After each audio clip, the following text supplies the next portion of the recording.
నమస్తే, మీ రాజా రమేష్ తెలుగు ఎంటర్టైన్మెంట్. చూస్తున్న వంటి బస్సు మేము చేసిన ప్రయాణం చేస్తున్న బస్సు అది. ఈ రోడ్డు పక్కనే కోనార్క్ దేవాలయం ఉంటుంది. ఇక్కడి నుంచి 1 కిలోమీటర్ ఉంటుంది కోనార్క్ దేవాలయం. కోనార్క్లోనే హైవే రోడ్డు ఇది. ఈ కోనార్క్ పట్టణంలో 2-3 గుళ్ళు చూడవలసి ఉన్నాయి. ఆ గుడికి మేము వెళ్తున్నాము.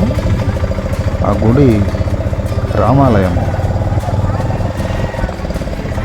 ఈ గుడి చూడటానికి ఒక్కొక్కరి మనిషికి 100 కానీ 150 కానీ చూస్తారు. ఈ 3-4 గుళ్ళు చూపించి మళ్ళీ మనం ఎక్కడ ఎక్కామో అక్కడే మనల్ని దింపుతారు. ఇళ్ళు చక్కగా అన్నీ చూసుకొని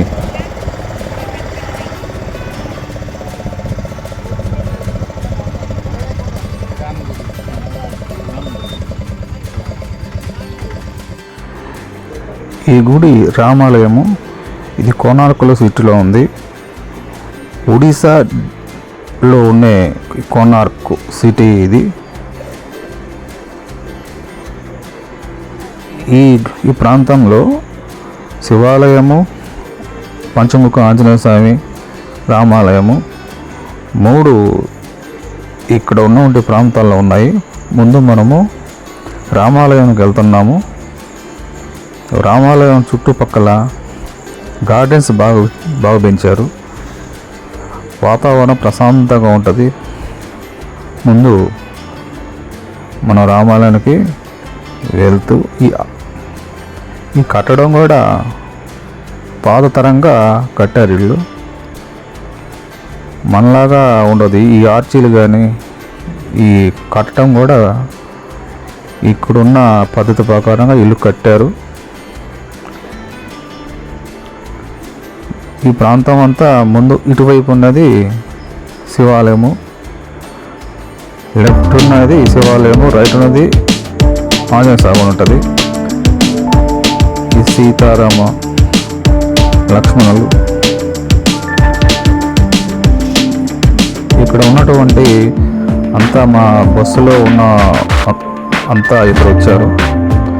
వాళ్ళల్లో మా చుట్టాలు కూడా ఉన్నారు.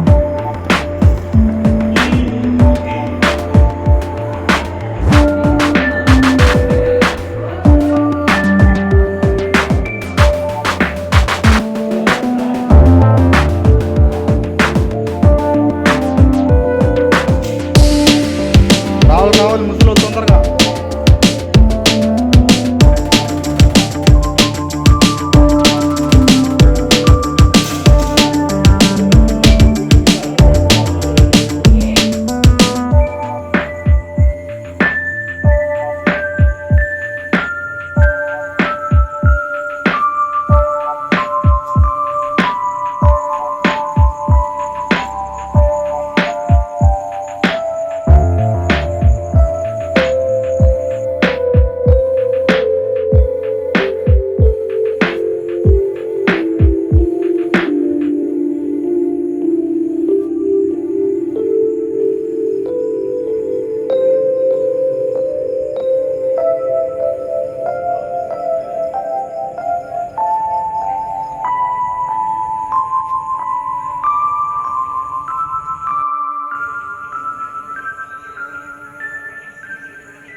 ఇంకా తర్వాత గుడి బెనవేశ్వర్ మహాదేవ్ గుడి. ఇక్కడ శివాలయము, అమ్మవారి గుడి, జగన్నాథ్ స్వామి గుడి, ఈ 3 గుళ్ళు ఒకే చాటు ఉంటాయి. ఈరోజు మటుకు ఈ గుడిలో జనాలు ఎక్కువ ఉన్నారు. అమ్మవారి గుడిలో లైను ఎక్కువ క్యూ లైన్లో ఉన్నారు.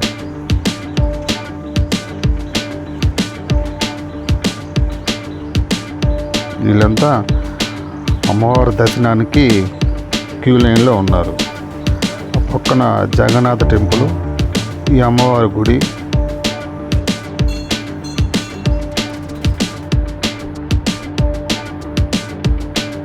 రైట్ సైడ్ ఉందేమో అమ్మవారి గుడి, లెఫ్ట్ సైడ్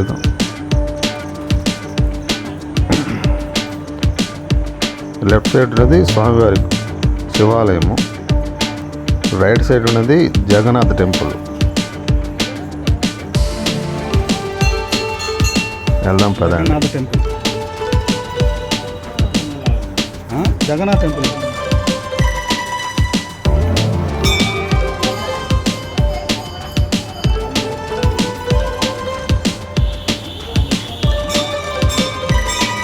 ఈ జగన్నాథ్ టెంపుల్.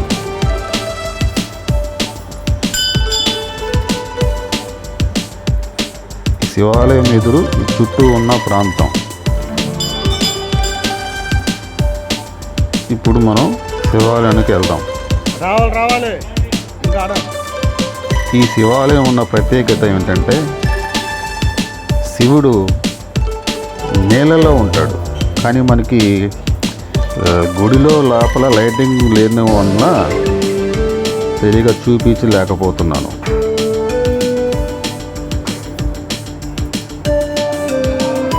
చూడండి,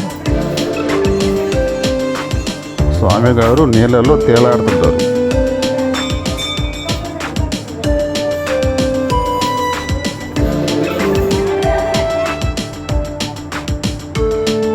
స్వామి గారండి, శివుడు, మహాదేవుడు. స్వామి ముందర దీపాలు పెడుతున్న భక్తులు.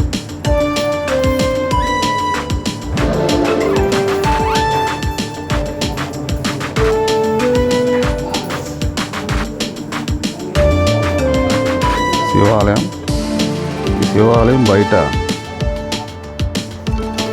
స్వామివారికి పూజ అలంకరణ చేయటానికి భక్తులు తయారు చేస్తారు.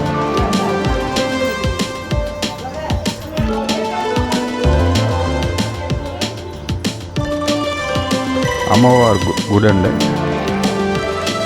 కానీ ఆ రోజు భక్తులు అమ్మవారి దర్శనానికి చూడటానికి చాలామంది లైన్లో ఉన్నారు. కానీ నేను తీయటానికి ప్రయత్నించాను.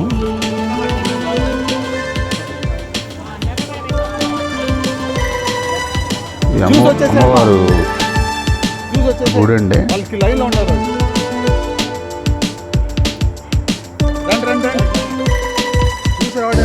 ఈ అమ్మవారు ముందున్న చుట్టూ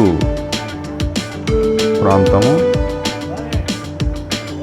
ప్రశాంతంగా ఉన్న చెట్లు, గాలి, వాతావరణమే వేరుగా ఉంది. కొనార్క్లోని ఇంకో దేవాలయం ఇది. అమ్మవారి పీఠం, మా భగవతి పథం అని పిలుస్తారు.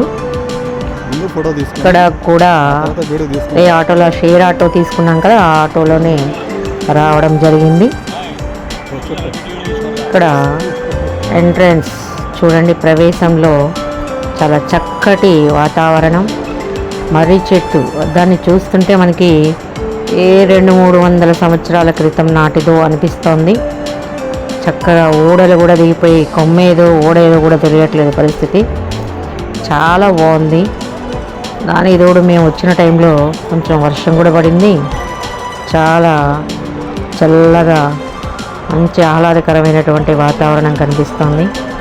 ఈ వాతావరణంలో ఎదురుగా చూడండి అమ్మవారి మందిరం కనిపిస్తోంది. ఈ అమ్మవారు ఇక్కడ ఈ మందిరం పేరు మా భగవతి మాత, కానీ లోపల 3 మాతలు ఉన్నారు. సరస్వతి, లక్ష్మి, అలాగే దుర్గా మాతలు కనిపిస్తారు.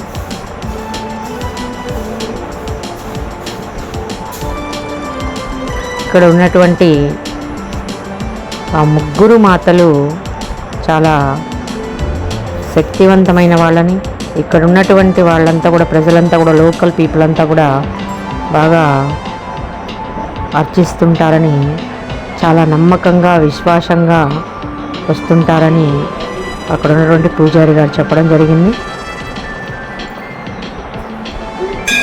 చూడండి, మా వాళ్ళు కూడా అందరూ ఒక్కొక్కరే వచ్చేస్తున్నారు.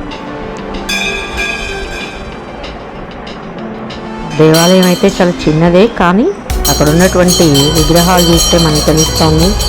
ఆ ఆలయ గోడల మీద అమ్మవారి యొక్క రకరకాలైనటువంటి భంగిమలు అంటే రూపాలతోటి అక్కడ కనిపిస్తున్న అమ్మవారు ఆమె యొక్క అవతారాల్లాగా చక్కగా చూడచక్కగా, అలాగే అమ్మ కన్నుల కన్నుట్టు కట్టినట్టు కనిపిస్తుంది. చూడండి ఎంత బాగున్నాయో. ఇవన్నీ కూడా ఎక్కడో కాదు, కోణార్కులో ఉన్నటువంటి మా భగవతి మందిరంలోనే ఉన్నాయి.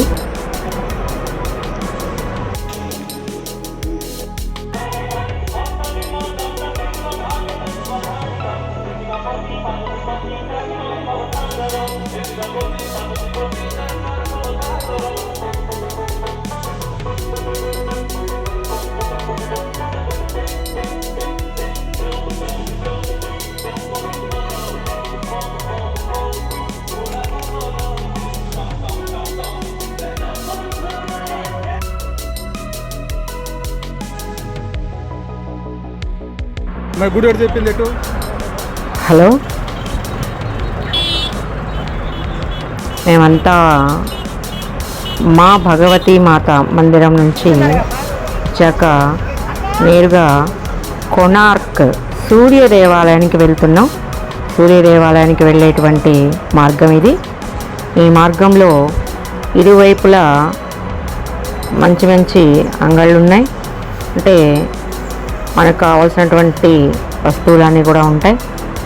బ్యాగులని, బొమ్మలని, పిల్లలకు కావాల్సినవి, అలాగే తినే వస్తువుల్లో ఎక్కువగా ఇక్కడ బాదం, అలాగే పిస్తా పప్పులు, ఇంకా రకరకాలైనటువంటి కిస్మిస్ లాంటివి అవన్నీ కూడా ఫేమస్ ఇక్కడ బాగా ఎక్కువగా కనిపిస్తున్నాయి. అటువైపు ఇటువైపు ఎక్కడ చూసినా అవే కనిపిస్తున్నాయి ఎక్కువగా. అంగళ్ళన్నీ కూడా సందడిగా ఉన్నాయి. కాకుంటే ఇప్పుడే వర్షం పడింది కదా, కొంచెం సర్దుకున్నట్టున్నారు. బాగున్నాయి అన్నీ కూడా. చూడండి, అన్ని బ్యాగులు,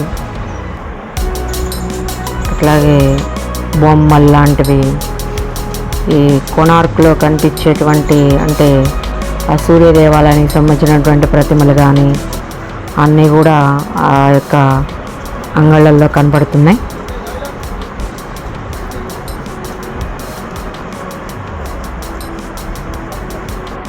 ఇప్పుడు మనకు ఎదురుగా కనిపిస్తున్నటువంటి ఆ యొక్క గోపురమే కోణార్క్ సూర్య దేవాలయం. అయితే ఈ కోణార్క్ సూర్య దేవాలయాన్ని ప్రస్తుతం యునెస్కో వారు దీన్ని ఒక కట్టడంగా, చారిత్రాత్మకమైన కట్టడంగా పేర్కొనబడ్డది యునెస్కో వారి చేత. అయితే దీన్ని పురాతత్వ శాఖ వారు అంటే ఆర్కియాలజీ డిపార్ట్మెంట్ వాళ్ళు దీనికి పరిరక్షిస్తున్నారు మన యొక్క ఈ ప్రాచీన సంపదని. దీనికి గాను ఒక 40 రూపాయలు టికెట్ ఒకటి పెట్టారు. ఈ 40 రూపాయల టికెట్తో ఒక్కొక్క వ్యక్తికి 40 రూపాయలు.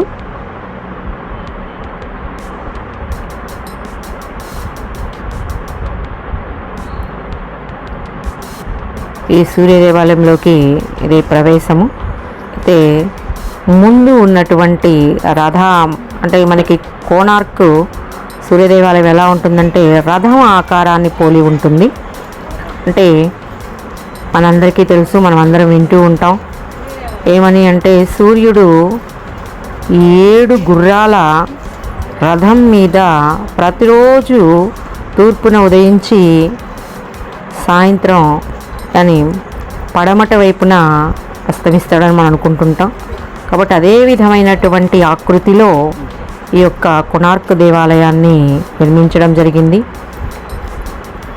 ఇక్కడ ఎదురుగా చూస్తుంటే కనిపిస్తోంది కదా, పెద్ద కొన్ని ఎకరాలలో ఉన్నటువంటి యొక్క ప్రకృతి సంపద అంతా కూడా మనం చూడవచ్చు ఎదురుగా. ఇప్పుడు మనకి ఇది యొక్క నమూనా అది, అలాగే ఆ చరిత్ర కూడా కనిపిస్తోంది అక్కడ మనకి చూపిస్తున్నారు. ఇప్పుడు మనం లోపలికి ప్రవేశం ప్రవేశ ద్వారం నుంచి ప్రవేశానికి వెళ్తున్నాం లోపలికి, సూర్య దేవాలయంలోకి. ఇది ముందు ఉన్నటువంటి మంటపం. ఇది సూర్య దేవాలయంలో ముందు మనకి ఇవి 2-3 భాగములుగా కనిపిస్తూ ఉంటాయి. ఇది ముందు భాగం. ఇది ఈ యొక్క ఆలయాన్ని 12వ శతాబ్దంలో తూర్పు గంగరాజులైనటువంటి మొదటి నరసింహవర్మ అనేటువంటి ఆయన, రాజు అనేటువంటి ఆయన దీన్ని నిర్మింపజేయడం జరిగింది అని అంటూ ఉంటారు. అయితే ఇందులో ఉన్నటువంటి కోణార్క్ అంటేనే కోణం అని, కోణం అంటే ఒక మూల అని, ఆర్క్ అంటే సూర్యుడని చెప్తారు. అందుకని కోణార్క్ అని దీని పేరు రావడం జరిగింది. ఒకప్పుడు ఇది చంద్రభాగా నది ఒడ్డున ఉండేదిట. కాకపోతే ఈ యొక్క ఆలయాన్ని కట్టించిన తర్వాత ఆ యొక్క అలల రీతి తగ్గిపోయి కొన్ని కిలోమీటర్ల దూరం వరకు నది యొక్క అలలు వెనక్కి వెళ్ళాయని, సముద్ర భాగం అంతా వెనక్కి వెళ్ళిందని చెప్తుంటారు. ప్రతీతి ఇక్కడ. అలాగే ఇక్కడ చూస్తూ ఉంటే మనకి తెలుస్తుంది ఎంత పెద్ద ఆలయమో. ఇక్కడ ఈ ఆలయం అంతా కూడా చుట్టూ మనకి రథచక్రాలు, రథానికి ఉండేటువంటి చక్రాలు, ఈ సూర్య రథానికి ఒకవైపు 12 ఇంకొక వైపు 12 అంటే మొత్తం 24 చక్రాలతోటి ఈ రథంలాగా ఈ ఆలయాన్ని నిర్మించడం జరిగింది. అంటే ఈ 24 చక్రాలు మనకి రోజులో ఉన్నటువంటి 24 గంటలకి ప్రతీక అని కూడా చెప్పుకుంటుంటారు. అలాగే చూడండి ఈ ఆలయం యొక్క ఆర్కిటెక్చర్ ఎంత బాగుందో చూడండి. ఆ రోజుల్లో ఈ యొక్క రాయి కూడా కాండలైట్ అనేటువంటి వేరే లాటరైట్ ఇలాంటి శిలలతో నిర్మించబడింది. చాలా దిట్టమైనటువంటి నిర్మాణము, చాలా ఏమంటారు స్ట్రాంగ్ అయినటువంటి నిర్మాణం అది కట్టించబడింది. చూడండి ఎంత ఎత్తుగా. అలాగే ఇది రెండవ వైపు, అంటే ఇంకొక వైపు ద్వారం ఇది, కానీ ఈ ద్వారాన్ని మూసివేయబడింది. చూడండి చుట్టూరు అనుకున్నాం కదా చక్రాలు, రథ చక్రాలు ఉన్నాయి. ఈ రథచక్రాల్లో మీకు కనిపిస్తుంటాయి ఆ యొక్క స్పోక్స్ కనిపిస్తుంటాయి కదా. ఆ స్పోక్స్లో కూడా మనకు రోజు కనిపించేటువంటి సమయంని మనం లెక్కగట్టి చెప్పేవాళ్ళు. ఇప్పటికి కూడా ఆ యొక్క ఆ నీడను పట్టి, ఆ స్పోక్స్ దగ్గర ఉన్నటువంటి నీడను పట్టి మనం ఈ టైం ఎంత అయింది ఏమిటి అనేది కూడా చెప్పడం జరుగుతుంది. అలాగే అక్కడ ఉన్నటువంటి ఆ దేవాలయం యొక్క ఆ గోడల మీద, కుడ్యాల మీద ఉన్నటువంటి శిల్పాలు కూడా చూడండి చాలా అందంగా, చాలా రమణీయంగా కనబడుతున్నాయి. చూడండి చుట్టూరు ఎంత ముచ్చటగా, చూడాలి కన్నుల విందుగా కనిపిస్తున్నాయి.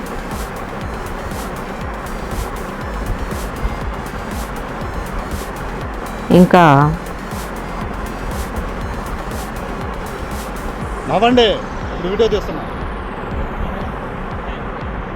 ఈ యొక్క కోణార్క్ దేవాలయంలో ఈ వెనుక వైపు ఉన్నటువంటి, ఇప్పుడు వెళ్తున్నటువంటి ఆ భాగమే ఛాయాదేవి టెంపుల్.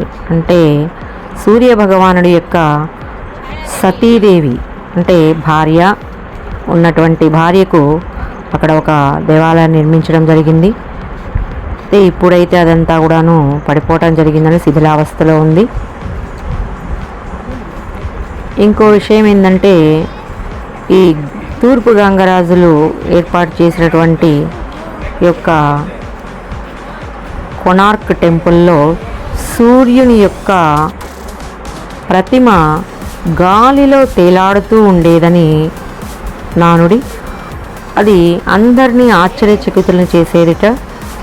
అది ఎలా అంటే ఆ యొక్క గోడలు నిర్మించేటప్పుడు అయస్కాంతాన్ని పెట్టి, ఆ పైన అయస్కాంతాన్ని పెట్టి, ఆ తర్వాత మధ్యలో ఈ యొక్క సూర్యుని యొక్క విగ్రహాన్ని లోహంతో తయారు చేశారని, ఇనుముతో తయారు చేశారని, అది ఆ అయస్కాంత యొక్క శక్తికి కింద ఎటువంటి పీఠం లేకుండానే మధ్యలో గాలిలో అలా తేలాడుతూ ఉండేదని చెప్తూ ఉంటారు. అయితే ఈ విధంగా అయస్కాంతం తయారు చేయడం వల్ల, అక్కడే చెప్పుకున్నాం కదా ఇందాక సముద్రం తీరం ఉంది అని చెప్పేసి, ఆ సముద్ర తీరంలోకి వచ్చేటువంటి ఓడలన్నీ కూడా అక్కడికి వచ్చేటప్పటికి ముందుకి కదలలేక ఆగిపోయేవిట.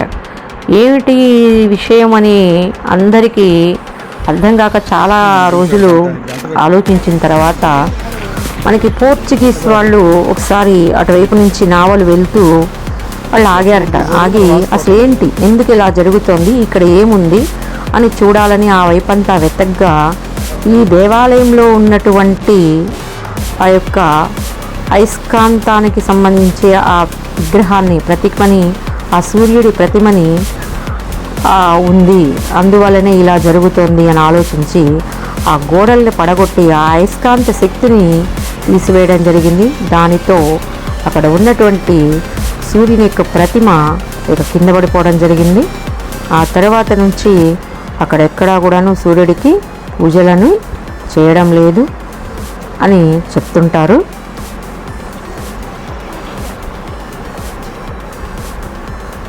ఇంకా చుట్టూరు చూడండి, చెప్పుకున్నాం కదా 12 12 24 రథచక్రాలు వరుసగా కనిపిస్తూ ఉన్నాయి మనకి.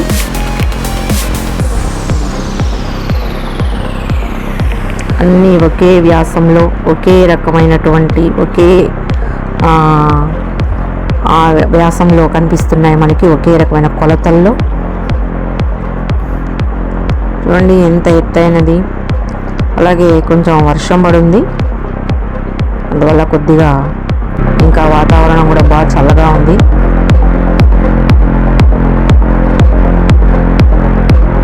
చూడండి ఎంత పెద్ద దేవాలయమో. చాలా శిథిలావస్థలోకి వెళ్ళిపోయింది. కానీ మన పురాతత్వ శాస్త్రజ్ఞులు అని ఆర్కియాలజీ డిపార్ట్మెంట్ వాళ్ళు దీన్ని సంరక్షిస్తున్నారు. మనం కూడా ఇలాంటి సంపదని సంరక్షించుకోవాలని కోరుకుంటున్నాను నేను కూడా. అంటే అక్కడ ఏది చెత్త అలాంటివి వేయకుండా జాగ్రత్తగా, అలాగే ఎటువంటి వస్తువులని నాశనం చేయకుండా, తాకకుండా చూసి రావాలి. ఎందుకంటే ఇలాంటి సంపద మన తరతరాలకి మనము చూపించాల్సినటువంటి బాధ్యత మనందరి మీద ఉంది. చూడండి ఎంత మంచి సంపద, ఎంత ఆ యొక్క కట్టడం చూస్తూ ఉంటే అలా చూస్తూనే ఉండాలనిపిస్తూ ఉంది. చూడండి ఎంత బాగుందో.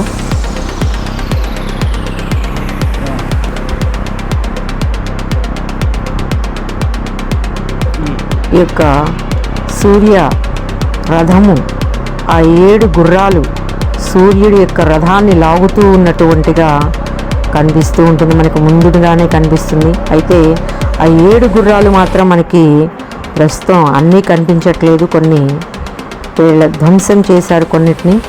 ఆ ధ్వంసమైనటువంటి వాటిల్లో కొన్ని ఉన్నాయి, కొన్ని గుర్రాలు మాత్రమే మనకి కనిపిస్తున్నాయి. అలాగే ఇక్కడ చూడండి ఏనుగుల ప్రతిమలు ఎంత చక్కగా, ఎంత ముచ్చటగా ఒక బిడ్డని, ఒక మనిషిని పట్టుకుని అలా చేసినట్టుగా, అంటే మానవుడి యొక్క కోపాలు అట్లాంటి వాటికి కూడా వీటిని నాశనం చేస్తున్నట్టుగా కనిపిస్తూ ఉంది, క్రోధాన్ని. చూడండి ఎంత బాగుందో దేవాలయం. నాకైతే మళ్ళీ అక్కడే కూర్చొని చూడాలనిపిస్తుంది తప్పితే తిరిగి రావాలని కూడా అనిపించట్లేదు. ఎంత బాగుంది చూడండి, ఎంత చక్కగా, ఎంత బాగుందో.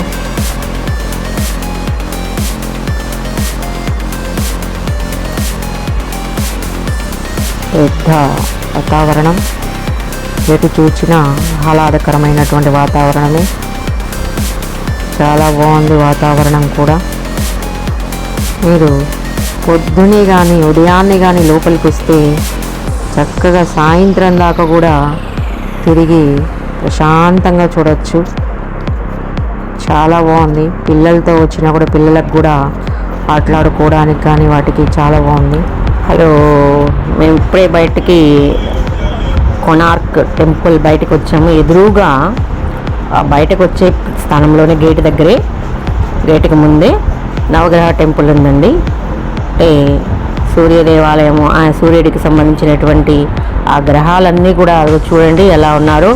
రాహు, కేతు, బుధుడు, అట్లాగే గురుడు, శుక్రుడు అందరూ ఉన్నారు.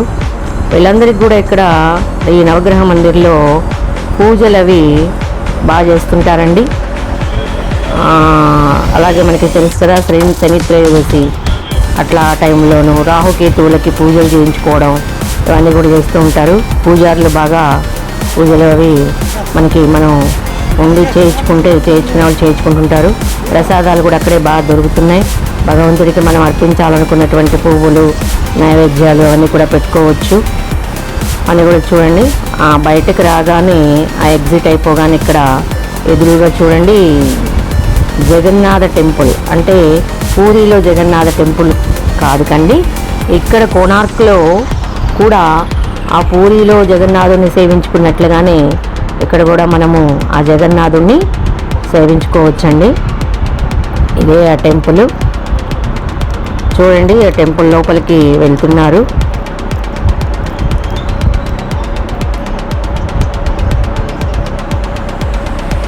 ఆ జగన్నాథుడుని మనం అక్కడ పూరిలో దర్శించుకున్నట్టుగానే ఇక్కడ మనం దర్శించుకోవచ్చు. చూడండి బలరాముడు, అలాగే సుభద్ర, అలాగే మన శ్రీకృష్ణుడు ముగ్గురు సమేతంగా ఉన్నారండి జగన్నాథ ఆలయంలో. ఇది మా కోణార్క్ యాత్ర అండి. మేమంతా వెళ్ళాము. మాట్లాడిన ఇప్పుడు ఇచ్చినటువంటి వాయిస్ మా ఆవిడదండి. నేను కూడా ఈ వీడియో కొత్తగా వాయిస్ చేశాను. మరి ఈ వాయిస్ ఎట్లా ఉందో కామెంట్ చేయండి, షేర్ చేయండి, సబ్స్క్రైబ్ కొట్టండి. Thank you. Me Raja Ramesh, Telugu entertainment. Thank you.